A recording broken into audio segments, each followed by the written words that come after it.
সম্প্রতি মুক্তি পেয়েছে ভিকি কৌশল অভিনীত ছাভা এই সিনেমাটি।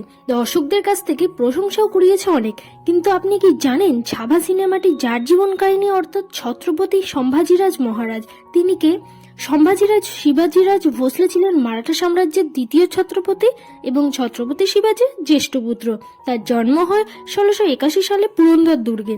জানা যায় জন্মের 2 বছরের মধ্যে মায়ের মৃত্যু হয়। প্রথমে তাকে রাজনৈতিক বন্দী হিসেবে অম্বরের রাজা জয়সিং এর কাছে পাঠানো হয়।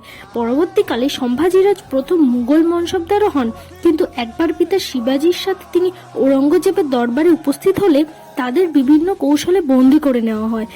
যদিও কিছুদিনের মধ্যে তারা পালিয়ে যেতে সক্ষম হয়, পরবর্তীকালে তার বিয়ে হয় পিরাজ শির্কের কন্যা জিবুবাইয়ের সাথে। কথিত আছে 1678 সাল নাগাদ সম্ভাজিরাজ মহারাজের আচরণে বিরক্ত হয়ে তার পিতা তাকে বন্দিও করে রাখেন।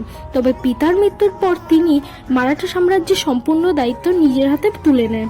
জানা যায় সম্ভাজিরাজ মহারাজ তার 9 বছরের রাজত্বকালে প্রায় 127টি যুদ্ধ করেছিলেন এবং একটি যুদ্ধেও তিনি হারেননি। আপনি কি জানেন সম্ভাজিরাজ মহারাজের ছেলে ও মেয়ের নাম?